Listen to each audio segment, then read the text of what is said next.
नमस्कार दोस्तों, मैं राहुल आपका स्वागत करता हूं इस वीडियो लेक्चर पर। और आज हमारा टॉपिक है प्रकाश, जो क्लास 10th का है। ठीक है, देखो ये एनसीईआरटी, सीबीएसई और आरबीएसई बोर्ड के लिए है, तो आप इस चैप्टर को ध्यान से देखिए।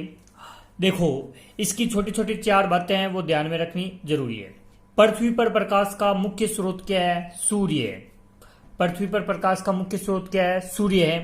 प्रकाश के कारण वस्तुएं हमें दिखाई देती है। यदि प्रकाश नहीं होगा तो वस्तुएं नहीं दिखाई देगी। जैसे कि एक बंद कमरा है, यदि इसके अंदर अंधेरा है तो इसके अंदर जो वस्तुएं हैं वो हम नहीं देख पाएंगे। ठीक है। दूसरी बात, परावर्तन के कारण ही वस्तुओं को हम देख पाते हैं।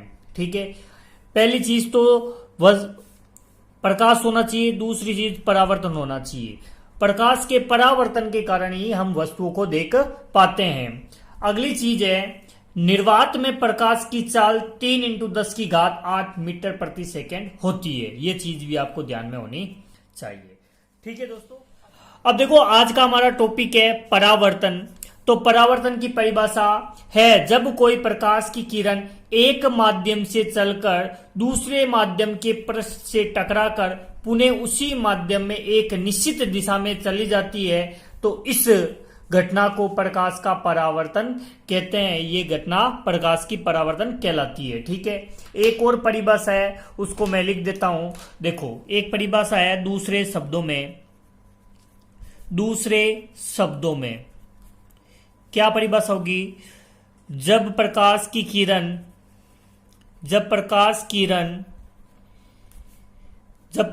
किरण किसी परावर्तक तल पर आपतित होगी तो वह तल से टकराकर पुनः उसी दिशा में लौट जाएगी। ये घटना प्रकाश का परावर्तन कहलाता है।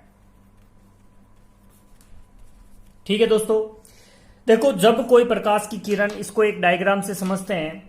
जब कोई, ये है आपका परावर्तक तल है, इसको बोलते हैं परावर्तक तल। यह है परावर्तक तल। यदि इस पर कोई प्रकाश की किरण आपतित हो रही है, जैसे कि परिभाषा में लिखा हुआ है, जब कोई प्रकाश की किरण परावर्तक तल पर आपतित होती है तो वह तल से टकराकर पुनः उसी दिशा में लौट जाएगी। ये घटना प्रकाश का परावर्तन कहलाता है। तो मैंने एक प्रकाश की किरण को एक परावर्तक तल पर आपतित करवाया, तो ये टकराने के बाद में उसी दिशा में क्या हो जाएगी? लौट जाएगी। ये घटना क्या कहलाती है? प्रकाश का परावर्तन कहलाती है। इन दोनों के मध्य एक अभिलंब होता है, इसको बोलते हैं अभिलंब। जो किरण आपतित हो रही है उसको बोलते हैं आपतित किरण। और जो परावर्तक तल से टकराने के बाद में जो पुनः लौट रही है उस किरण को बोलते हैं परावर्तित किरण। ठीक है दोस्तों, इसको आप स्क्रीनशॉट खींच लीजिए, इसका स्क्रीनशॉट ले लीजिए जल्दी से। दोस्तों, हमारा अगला टॉपिक है परावर्तन के प्रकार। इसके 2 प्रकार होते हैं। पहला प्रकार है नियमित परावर्तन। इसकी परिभाषा लिखी हुई है, जब प्रकाश की किरण किसी समतल पृष्ठ पर आपतित होती है तो टकराने के बाद में प्रकाश की किरण समांतर रूप से क्या हो रही है? परावर्तित हो रही है। देखो, ये आपका क्या है? एक समतल पृष्ठ है, समतल परावर्तक पृष्ठ है। ठीक है। जब इस पर प्रकाश की किरणें आपतित होगी,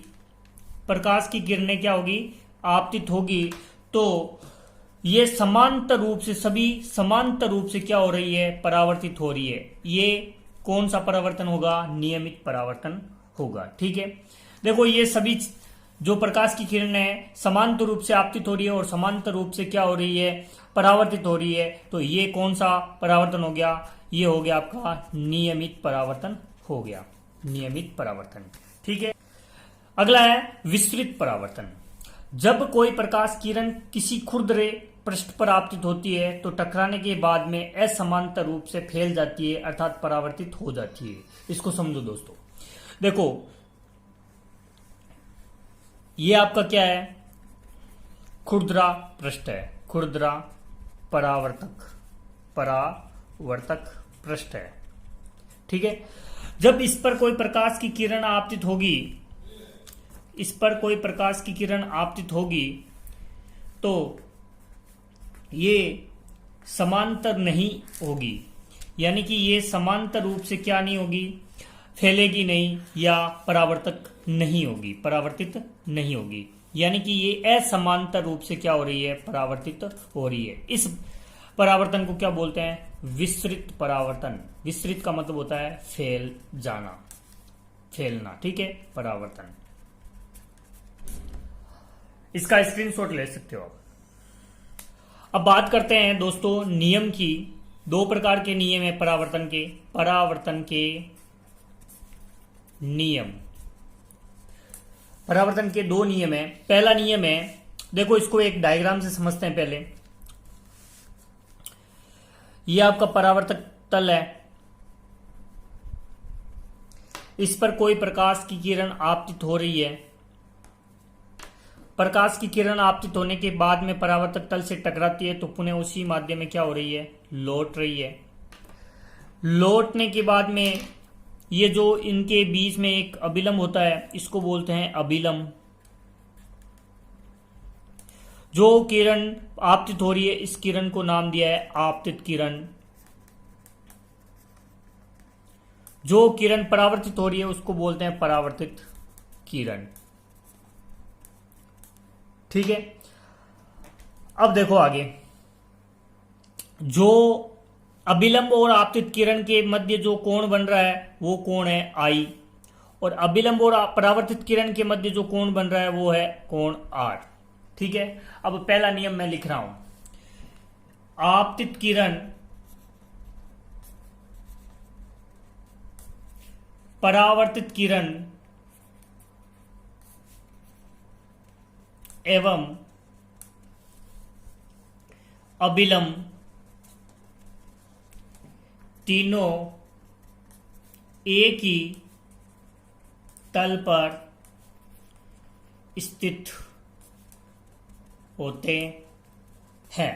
यानी कि आपतित किरण और परावर्तित किरण तथा अभिलंब तीनों एक ही तल पर स्थित होते हैं। ये देखो एक ही तल पर क्या हो रहे हैं, स्थित हो रहे हैं, ये एक ही तल पर स्थित है। ठीक है, दूसरा नियम आ रहा है आपके सामने। दूसरा नियम मैं लिख रहा हूं,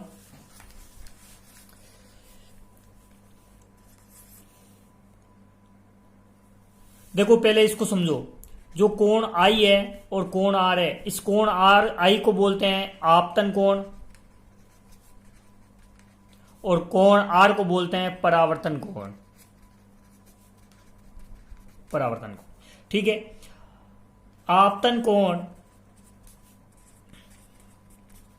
आई तथा परावर्तन कोण कोण आर सदैव बराबर होते हैं। ठीक है दोस्तों, अर्थात कोण आई बराबर क्या होगा, कोण आर होगा। इसको थोड़ा ध्यान में रखना। ठीक है, पहला नियम क्या कह रहा है कि आपतित किरण, परावर्तित किरण एवं अभिलंब तीनों एक ही तल पर क्या हो रहे हैं, स्थित हो रहे हैं। यानी कि यह आपका परावर्तक तल है, इस पर एक किरण आपतित हो रही है तो उस किरण को नाम क्या दे दिया, आपतित किरण दे दिया। और टकराने के बाद में ये क्या हो रही है, पुनः उसी माध्यम में लौट रही है तो इसको क्या नाम दे दिया, परावर्तित किरण। और इनके मध्य एक अभिलंब है, तो अभिलंब और आपतित किरण के मध्य कौन सा कोण बन रहा है, आपतन कोण बन रहा है। और अभिलंब और परावर्तित किरण के मध्य कौन सा कोण बन रहा है? परावर्तन कोण बन रहा है। तो इसका दूसरा नियम है आपतन कोण I तथा परावर्तन कोण R सदैव बराबर होते हैं, अर्थात कोण I बराबर कोण R। तो दोस्तों आज यहाँ तक ही। अगर वीडियो अच्छा लगा है प्लीज इस वीडियो को लाइक कीजिए, अपने दोस्तों के साथ शेयर कीजिए, और जिसने अभी तक इस चैनल को सब्सक्राइब नहीं किया है वो प्लीज इस चैनल को सब्सक्राइब जरूर कर लीजिए।